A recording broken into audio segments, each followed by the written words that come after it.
Welcome back to Pocket Coaching, everyone. I'm Penny and Katie is joining me. We're going to have a conversation with you today and hopefully inspire a few things in your mind that you maybe not have thought of before, but have kind of secretly wondered without ever actually asking the question. So we wanted to talk to you today about something that we hear a lot, and that is this phrase of, I've tried everything. I've tried everything and I'm still stuck, or I'm still in this place.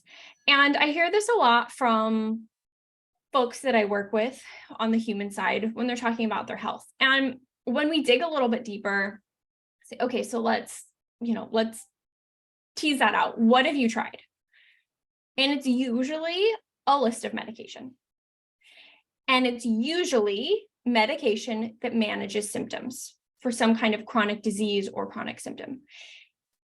It is very rarely actually addressing what's going on. So what's so interesting to me, and Penny, what I really want to talk to you today about is how can we kind of break that paradigm? Why is it, and how is it that we think that medication is everything? It's just kind of baked into this system. So let's kind of tease that out. Penny, how do you think about that? And is that something you see on the animal side? It is and it isn't. There's definitely two camps on the animal side. I see patients and clients who are echoing what you're saying. I've tried everything, and it will then be a list of drugs.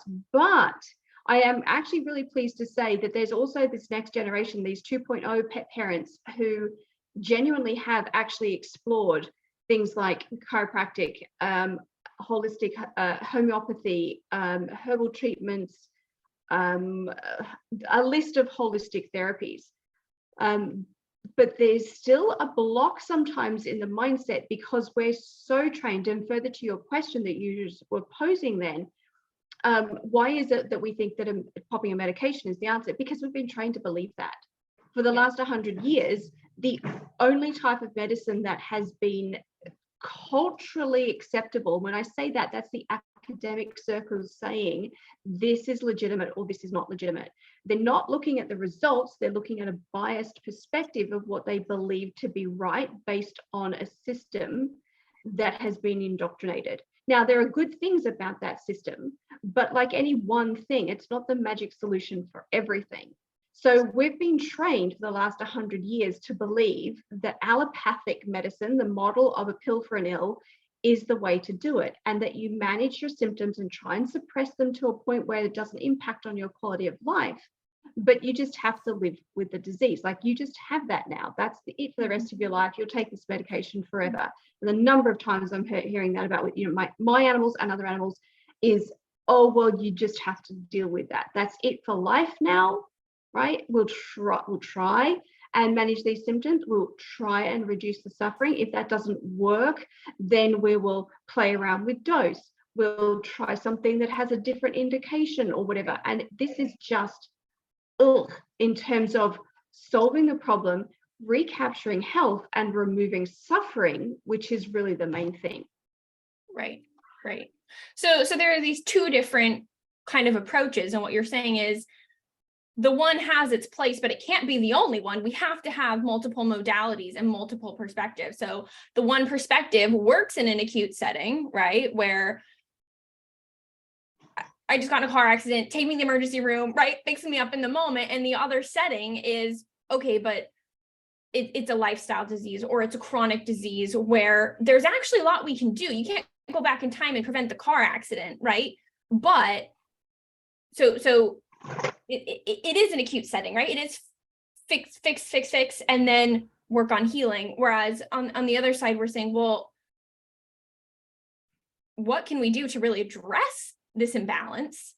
But I want to take it even a step further and say, what can we do to prevent it? Because this isn't even a part of the conversation many times, right? When we see our medical providers or healthcare providers, there's often just not the time or capacity to talk about prevention, because we're usually going in when something's quote unquote broken, right? There's already an imbalance. There's already a symptom. There's already some kind of disease process, if you will, going on.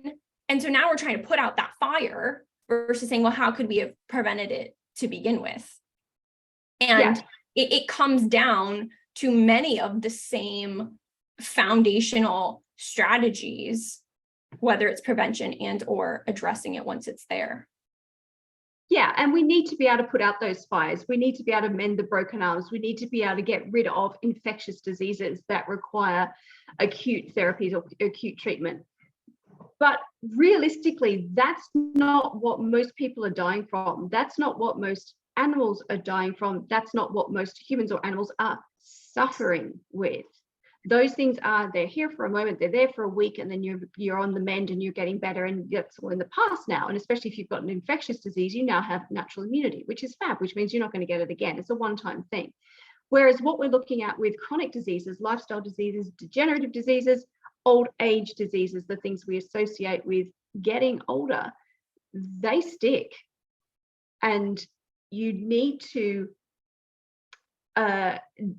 intervene both in the front end to prevent, so that you hopefully will never get them, but intervene if they're starting to see symptoms arriving, so that you can slow that progression and in fact turn the ship around and bring yourself back to full capacity healing. And that's a paradigm that is not often shared in the medical profession, that that's actually even possible. So I want people to know that that is scientifically, medically, and anecdotally possible. Yeah. One analogy that I like to use is I think of health and this symptom management versus prevention and addressing the root cause, is thinking of ourselves or our pets, our health as kind of a tree, right? And we're so focused on what we can see, right? We have the leaves and the branches, but the tree also exists underneath the soil, right? The part that we can't see. And so if we think of our symptoms as the leaves are turning brown and they're drooping or they're diseased, and we can see that and we can trim them, right? We can trim off the dead part and we can try to make it look nice and manage those symptoms. And will that help the tree? Probably, right? Trimming it, that's good, but it's not actually addressing what's going on. And those leaves will continue to turn brown and fall off if we don't look at the roots. And the roots are really our lifestyle and also our environment. And that's really at the foundation of health. So we need to start focusing, we need to start looking down, looking deeper, and looking at a root cause approach to health to prevent and also address disease. 100%. And guys, we're going to take that idea and expand on that and teach you how to do that, and think of a few ways that just helps you realize what's possible with that paradigm next time we're chatting. But take from today a massive dose of hope that if you or your pet have ever been told, well, you just have to live with that, that's all you get, this is the roll of the dice that is yours now forever, take massive hope that actually, no, it's not. You can change that. We're going to teach you how to go into the root causes and figure out what those are, and then how to ameliorate those, how to reverse them and bring yourself and your animals back to full health. Absolutely. Let's end on that message of hope. Let us know how this pocket coaching resonated with you. Leave us a message in the Facebook group, or you can just comment below here on YouTube, and we will talk to you all next week. See you then. Bye-bye.